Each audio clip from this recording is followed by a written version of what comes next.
오늘은 사람 냄새 나는 정치를 목표로 생활 속 문제를 해결하기 위해서 발로 뛰는 분을 모셨습니다. 경기도의회 문화체육관광위원회 소속 조용호 의원님과 함께 얘기 나눠보겠습니다. 먼저 청취자 여러분들께 인사 부탁드립니다. 안녕하세요. 굿모닝 OBS 청취자 여러분. 저는 경기도 오산시 대원동, 초평동, 남천동에서 의정활동을 하고 있는 조용호 도의원입니다. 올여름 문화 유독 더웠던 것 같은데요. 더위 견내느라 고생들 많으셨습니다. 아침 저녁으로다가 신선한 바람이 불고 있고요. 이런 작은 계절의 변화처럼 도민 여러분의 삶에도 좋은 변화, 따뜻한 변화가 있기를 기대해 보겠습니다. 네. 이미 인사하시는 그 표정과 목소리에서 사람 냄새가 물씬 풍깁니다. 사람 냄새 나는 정치인이 되고 싶다. 도민의 삶에 깊이 공감하는 정치인이 되겠다. 의원님의 철학이십니다. 사람 냄새 나는 정치 어떤 의미일까요? 정치는 결국 사람을 위한 정치가 아니겠습니까? 그럼 사람과 사람 사이에서 경청과 소통이 저는 기본이라고 생각하고요. 네. 거기에 출발점이라고 생각합니다. 거창한 구호도 때로는 필요할 때가 있겠지만 그런 거창한 구호보다는 생활 속에서 마주하는 불편함과 애로사항 그리고 그런 것들을 공감을 하는 것부터 시작하는 것이 정치의 기본이고요. 사람 냄새 나는 정치는 결국 현장에서 답을 찾고 생활 속에서 정치를 하는 것이라고 봅니다. 발로 뛰고 마음으로 듣는 그리고 그 삶의 무게를 조금씩 나누어지는 것이 결국 정치가 아닌가 이렇게 생각합니다. 네. 정치 입문 이전부터 지역에서 이제 민원인들을 많이 만나셨다고 들었습니다. 그때 경험과 기억이 지금 의정 활동에 어떤 영향을 미치고 있는지 기억 남는 일화 좀 덧붙여 주시죠. 네, 그럴까요? 제가 그 지역 보좌관 역할 좀 했었습니다. 예. 그때 민원인들도 많이 만나고 현장도 많이 가보고 그랬는데요. 예. 그러니까 민원인들의 민원도 중요하지만 이제 그분들의 답답함을 토로하고 또 어디 가서 하소연할 수 있는 사람을 만나거나 장소가 필요한데 때로는 그런 민원인들의 답답함과 하소연을 들어주는 것만으로도 감사하다고 이렇게 말씀하시는 분들이 많습니다. 그러니까 민원이라는 게 또 쉽게 해결되는 것도 있지만 또 전혀 해결되지 않는 것도 있거든요. 그런 부분들도 민원인도 잘 알고 계시기 때문에 또 그렇게 해서 찾아오시는 분이시거든요. 결국 잘 해결되지 않는 것은 제도라는 문제. 이 제도라는 것이 누군가는 갑갑하고 높은 벽처럼 느껴질 때가 있습니다. 그래서 이 불필요한 제도를 개선하고 또 우리가 또 민원인들에게 쉽게 다가갈 수 있도록 노력하는 것이 정치인의 몫이라 생각하고요. 기억에 남는 사례를 들자면 제가 이제 그 상반기 때 여성가족 평생교육위원회에서 활동을 했었습니다. 예. 경기도에는 외국인 자녀들이 많이 거주하고 있거든요. 근데 유치원은 교육부 소관이라 보육료를 지원을 받고 가정어린이집들은 보건복지부 소관이라 보육 쪽이라 지원을 못 받는 경우가 발생했습니다. 네. 그런데 또 보육 쪽 가정어린이집의 또 행정이라든가 운영비는 여성가족위원회에서 관여를 하고 소관을 하고 있고요. 그래서 이 부분을 좀 저희가 지원해 줘야 되겠다 생각을 해서 이제 여성가족교육위원회에서 제가 몸담고 있던 상임위에서 조례를 좀 발의하려고 했는데 또 외국인 노동자들은 경제노동위원회 소관입니다. 예. 거기서 또 조례가 또 통과돼야 됩니다. 그러니까 교육부, 보건복지부, 여성가족평생교육위원회, 경제노동위원회 이걸 다 거쳐야 되는 그런 경우가 발생했었습니다. 그래서 결국 조례를 그 외국인 지원 조례를 제가 이제 경제노동위에서 발의를 해가지고 보육료 일부를 지원해 주게 된 사례가 있었는데요. 결국 그 부처가 다르다는 이유 때문에 유치원에 다니는 아이들은 지원을 받고 가정어린이집에 다니는 아이들은 지원을 못 받는 차별 때문에 그런 민원이 제기된 경우가 있었거든요. 특히 이제 그 안산이라든가 수원 이런 곳에는 외국인 자녀들이 많이 그렇죠. 거주합니다. 그러니까 그분들한테는 절출생 때문에 가정어린이집 어린이들이 줄어들고 있는데 또 보육료는 유치원만 지급하고 어린이집은 지원 안 하면 유치원 쪽으로 많이 또 입교를 하는 경우가 생기기 때문에 좀 어려움을 겪을 수 있다 그런 민원이었거든요. 그래서 어쨌든 다행히 조례가 통과가 돼서 어린이집에 다니는 외국인 자녀들도 일부 보육료를 지원을 받고 있도록 만들었습니다. 이 과정을 겪으면서 결국 민원인들이 느꼈던 갑갑함과 절벽 이런 것이 어떤 건지 다시 한번 느끼는 계기가 되었고요. 도움이 필요한 분들에게 실질적인 길을 찾아주고 열어주는 것이 또 제 정치인의 일이 아닌가 생각합니다. 예. 네. 말씀에 이미 이제 사회적 약자들을 향하는 그 마음이 느껴지는데 장애인 인권을 다룬 연극이었습니다. 나동수를 관람한 것이 의정 활동에 큰 영향을 미쳤다. 예. 뭘 늘 사회적 약자에 대한 배려라든가 관심을 가지고 있었는데요. 오산시에는 이제 2010년도 6월에 창단된 장애인극단 녹두가 있습니다. 네. 녹두극단에서 2023년도에 공연된 연극이었는데요. 장애인의 이동권, 자립권, 생존권을 다룬 작품이었습니다. 근데 그 무대에서 들려오는 이야기들이 단순한 대사가 아니라 우리 사회가 그동안 외면해온 현실 그 자체였던 거거든요. 그날 무대를 보면서 좀 마음이 좀 많이 먹먹했었습니다. 그 사회적 약자에 대한 관심은 늘 가지고 있었지만 그분들의 불편함을 말로 다 담을 수 없는 것들 그리고 삶과 생존이 달린 문제였으니까요. 영국 관람 후 도움이 절실하지만 목소리를 내기 어려운 분들을 위한 정책에 더욱더 고민하게 되었던 계기가 되었던 것 같습니다. 사회적 약자에 대한 꼭 필요한 정책들을 하나씩 집중해 왔고요. 앞으로도 더욱더 관심을 가지게 되었습니다. 소수 사람들의 간절한 목소리, 그 목소리를 그냥 흘려보내지 않는 것이 중요하다고 생각합니다. 네. 자, 구체적인 의정 활동으로 들어가 보겠습니다. 작년부터 스포츠 클럽 활성화에 많은 노력을 기울여 오셨는데 이 스포츠 클럽 뭐 이제 조기 축구 같은 이제 동호회 아니면 체육관에서 모여서 하는 활동 이런 것들을 어떻게 다른지 이것을 활성화하는 게 왜 중요하다 보십니까? 스포츠 클럽 하면 이제 그 일반인 분들은 뭐 축구 클럽, 배드민턴 클럽, 뭐 농구 클럽 이런 것들 생각하시는 분도 계실 거라고 생각이 듭니다. 뭐 스포츠 클럽이나 동호회나 체육관에서 운동하는 것은 다 똑같은데 운동이라는 것에 대해서는 동호인 같은 경우에는 뜻이 맞는 지인들이 모여서 운동하시는 거고요. 예. 체육관은 보통 이제 관장님을 통해서 체계적으로 운동하시는 보는 건 되실 것 같습니다. 그런데 여기서 말씀드린 스포츠 클럽은 조금 그 성격이 다릅니다. 네. 그런데 등록 스포츠 클럽이나 또는 지정 스포츠 클럽을 말하는 것인데요. 조금 더 설명을 드리면 이 정부와 대한체육회는 2013년부터 지역체육 활성화를 위해 공공 스포츠 클럽을 공모 방식으로 지원해 왔었습니다. 네. 3년에서 5년 동안 인건비나 이제 운영비를 지원해 주고 그 뒤부터는 이제 자립을 해서 자립을 유도할 수 있는 그런 구조였는데요. 이것이 이제 26년도 내년이면 이제 사업이 종료가 됩니다. 그럼 종료가 되면 공공 스포츠 클럽은 어떻게 되냐? 등록 스포츠 클럽이나 지정 스포츠 클럽으로 전환이 돼야 됩니다. 네.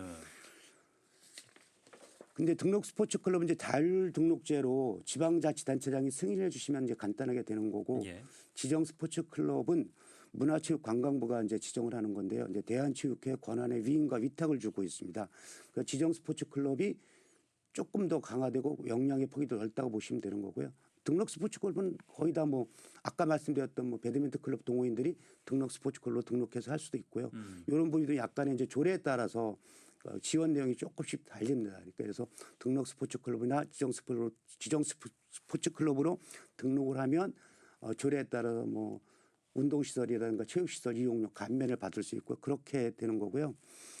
그다음에 이제 그 스포츠 클럽은 그 누구나 언제든지 부담 없이 참여할 수 있게 만든 거고요. 주로 이제 지정 스포츠 클럽이 또 되면 기초라든가 비인기 종목, 취약계총 그다음에 지역 특화 종목 등 공공성의 바탕을 두고서 운영이 돼야 됩니다. 네.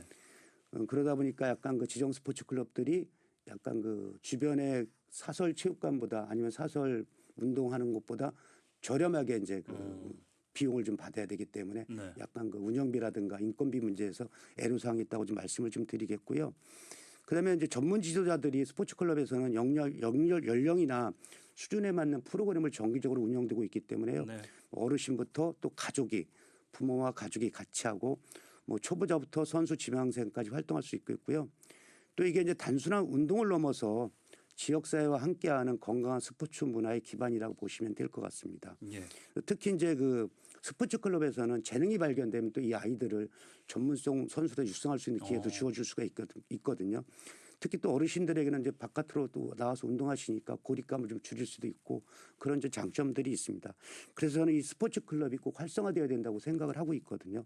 스포츠의 저변 확대를 통해서 또 되게 필요하고요. 또한 향후 스포츠 클럽을 이용했던 청소년들이 성장하여서 지방체육회 동호인으로 가입하여 체육 활동을 더욱 할 수 있기 때문에 더더욱 스포츠 클럽이 활성화되었으면 좋겠다라는 생각을 하고 있고요. 앞으로도 클럽에 대해서 많은 관심을 이어나가도록 하겠습니다. 그래서 조례를 개정하셨어요. 경기도 스포츠 클럽 지원 조례 개정안 이것이 이제 통과되면서 실질적인 변화는 어떤 것들이 있을까요? 제가 그 문화체육관광위원회 활동하게 되면서 이제 스포츠 클럽에서도 기존에도 관심이 있었지만 이번에도 또 더욱더 이제 관심을 갖게 되었는데요.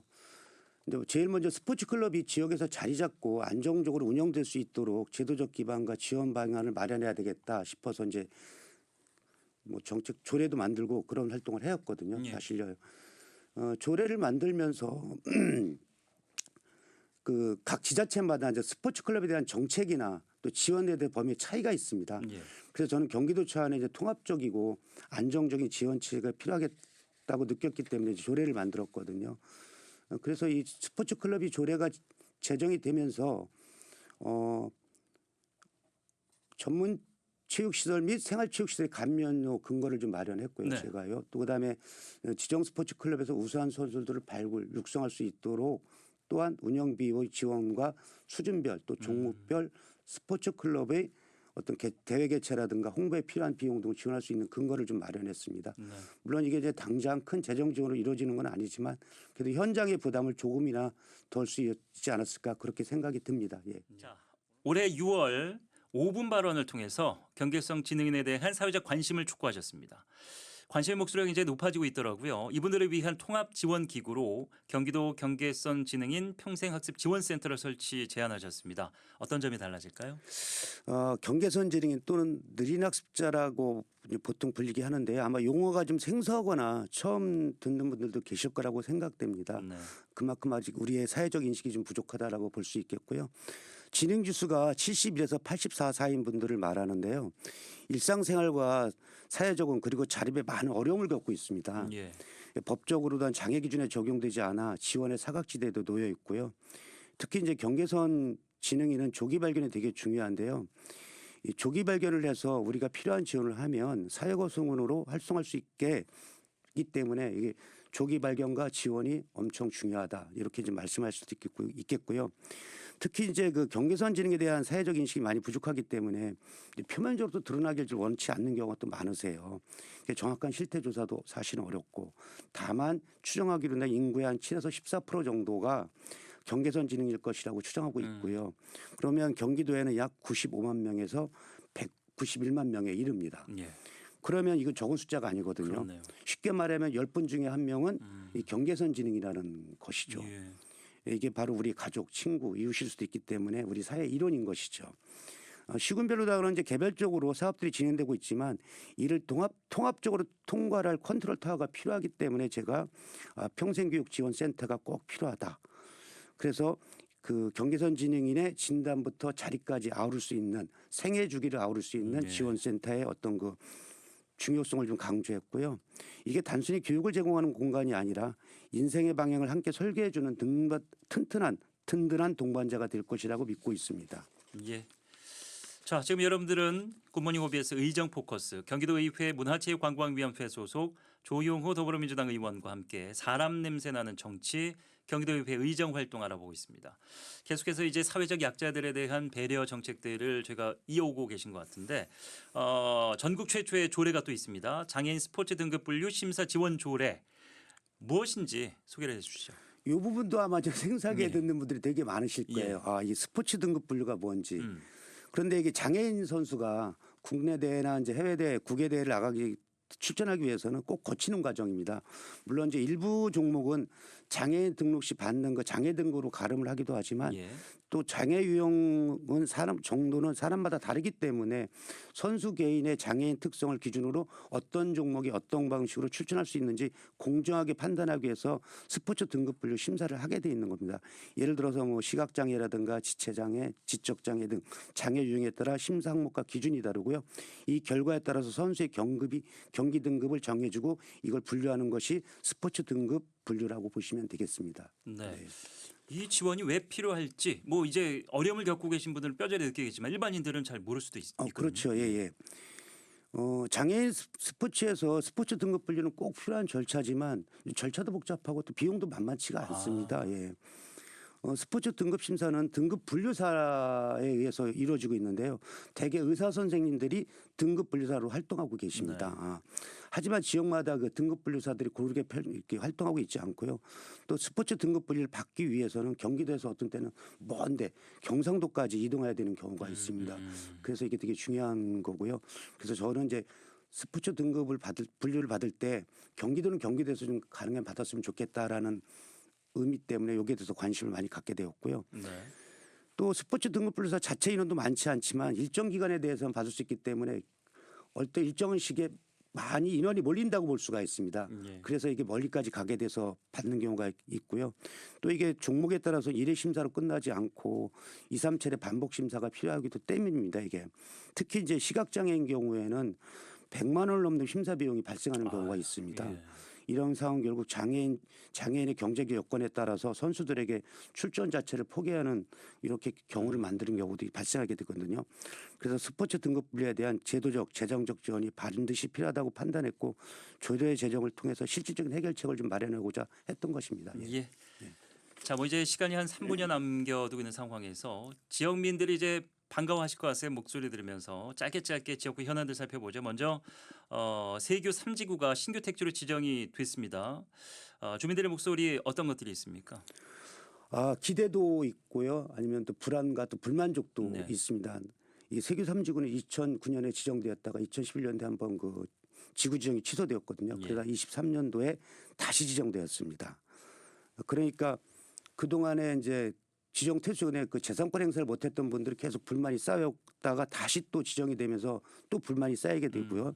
물론 기대를 갖고 계신 분들도 계십니다. 그런데 이게 저희가 볼 때 2009년도에 지정됐다가 2011년 취소되면서 재산권 행사에서 많은 손해를 봤거든요. 예. 그러다 보니까 원주민들도 찬반 양로로 나눠져 있습니다. 네. 그래서 저는 그 국토부나 LH가 원주민들의 재산권에 불이익이 없도록 합당한 보상 절차 기준을 잘 마련해 주셔서 주민들의 불안과 불만을 해소해 줘야 되지 않나라고 생각이 들고요. 지역구 국회의원 차지호 국회의원님과 긴밀한 협력을 통해서 원주민의 입장을 잘 살펴보도록 하겠습니다. 예. 예. 자, 뭐 이제 마무리 단계로 좀 넘어갈 텐데 남은 임기 동안 이루고 싶은 목표가 분명히 이제 있으실 것 같아요. 그 부분을 뭐 도 지역민들에게 들려주는 게 더 좋을 것 같습니다. 벌써 시간이 참 빨리 흘렀네요. 많이 흘렀습니다. 예, 벌써 도의원으로서 임기가 얼마 남지 않았습니다. 남은 시간 동안에도 초심을 잃지 않고 예. 오산 시민 한 분 한 분의 삶을 더 나아지게 만드는 의정 활동에 최선을 다하도록 하겠습니다. 지금 오산시가 겪고 있는 문제는 뭐 교통난, 주거환경 문제 등 여러 가지 문제가 복합적으로 있는데요. 시민의 삶과 직결된 문제이기 때문에 이런 문제들 외면하지 않고 끝까지 잘 챙기도록 하겠습니다. 앞으로 시민 여러분의 작은 목소리에 경청하고 열심히 소통하겠습니다. 지속 가능한 오산, 시민의 일상에 행복이 깃들 수 있도록 늘 함께하겠습니다. 자, 뭐 포부까지 뭐 이제 말씀해 주셨는데 도민들이 이제 목소리 들으면서 굉장히 반가워하실 수 있어요. 오늘 나오셨는데 어떠셨는지? 정말 이렇게 네. 방송을 통해서 도민 여러분 그리고 시민 여러분과 소통할 수 있게 해서 정말 뜻깊은 시간이었습니다. 예. 예. 초대해 주셔서 늘 감사드리고요. 예, 예. 예, 네. 또 뭐 현안이 있으면 저희가 모셔서 다양한 예. 이야기들 듣도록 하겠습니다. 네, 한번 초대해 주시면 항상 응하도록 하겠습니다. 예, 저희 OBS 청취자 여러분들께도 끝인사 부탁드립니다. 네. 끝으로 굿모닝 OBS 청취자 여러분 항상 건강하시고요. 행복 가득하시길 바라겠습니다. 그리고 좋은 일 그리고 건강이 최고입니다. 건강 잘 챙기시기 바라겠습니다. 그리고 오산시가 볼 곳이 많습니다. 오산시 가끔 놀러 오셔서 독산성, 오색시장, 유엔평화공원도 한 번씩 들려주시면 볼거리, 먹거리, 즐길거리가 많을 것 같습니다. 항상 건강하십시오. 감사합니다. 예, 오늘 스튜디오에 사람 냄새가 물씬 풍겼습니다. 오늘 말씀 너무 잘 들었고요. 건강 잘 챙기시면서 남은 임기 또 좋은 결실 이루기를 저 응원하겠습니다. 네, 감사합니다. 예, 고맙습니다. 네. 지금까지 조용호 경기도의회 의원과 함께했습니다.